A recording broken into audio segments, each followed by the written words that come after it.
कहानी के शुरुआत में हमें रास्ते में जाते हुए दो बसेस को दिखाया जाता है। उस बस में बहुत सारी फीमेल स्टूडेंट्स होती हैं, जो वे सभी अपने क्लास के लिए जा रही होती हैं। उन्हीं में से एक का नाम मित्सुको था, जो दिखने में काफी प्यारी थी। वो अपनी नोट्स बुक में कुछ लिख रही होती है। तब उसकी फ्रेंड्स उससे कहने लगती हैं कि क्या तुम हर वक्त लिखती रहती हो? क्या मिलेगा इस तरह की नोट्स बनाने से? यहाँ देखो सभी लोग एंजॉय कर रहे हैं, तुम भी क्यों नहीं करती? ये कहकर उसकी फ्रेंड उसकी नोटबुक को छीन लेती है और उसका पेन नीचे गिर जाता है और वो अपना पेन उठाने के लिए जैसे ही झुकती है, तभी हम देखते हैं कि उस समय कोई चीज बहुत तेजी से आती है और उस लड़कियों के साथ उन दोनों बसेस को आधे पर से ही काट देती है, जिसकी वजह से सारी की सारी लड़कियां दो हिस्सों में कट जाती हैं। इसी के साथ जैसे ही मित्सुको ऊपर उठती है, तब यह देखकर काफी हैरान हो जाती है कि यह क्या हो गया। अब क्योंकि वो नीचे पेन लेने के लिए झुकी थी, इसीलिए बच गई थी। यह देखकर बहुत ज्यादा डर जाती है और बस से उतरकर भागने लगती है। यहाँ पर हमें पता चलता है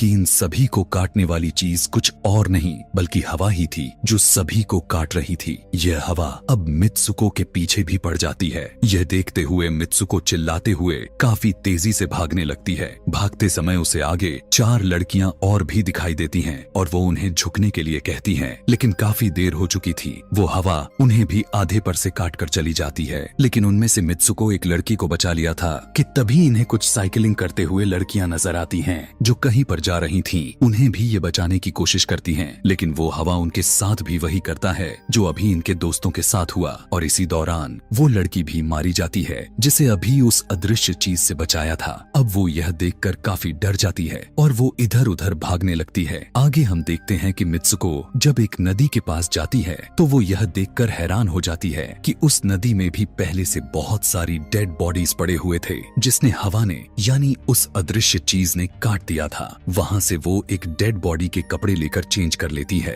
अगले सीन में हम देखते हैं कि मित्सुको चलते चलते एक स्कूल में पहुंच चुकी है, जहाँ पर और भी बहुत सारी फीमेल स्टूडेंट्स थीं। उनका यूनिफॉर्म मित्सुको के यूनिफॉर्म से काफी डिफरेंट था, यानी यह भी था कि वो तो उनके स्कूल के स्टूडेंट तो नहीं थी कि तभी एक लड़की मित्सुको के पास आती है और उससे कहने लगती है कि तुम कैसी हो। दरअसल देखा जाए तो वो लड़की उसकी बेस्ट फ्रेंड थी, लेकिन मित्सुको उससे पूछती है कि क्या तुम सच में मेरी बेस्ट फ्रेंड हो, क्योंकि उसे कुछ भी समझ में नहीं आ रहा था कि उसके साथ हो क्या रहा है। वो काफी सदमे में थी। यहाँ पर हम यह भी जान पाते हैं कि मित्सुको और उसकी बेस्ट फ्रेंड काफी ज्यादा एक दूसरे को प्यार करती हैं कि तभी वहीं पर तेज हवा चलती है और मित्सुको डर कर बिल्डिंग के अंदर चली जाती है। उसकी बेस्ट फ्रेंड को कुछ भी समझ में नहीं आ रहा था कि ये हो क्या रहा है। वो मित्सुको से पूछने लगती है कि तुम इतना ज्यादा कांप क्यों रही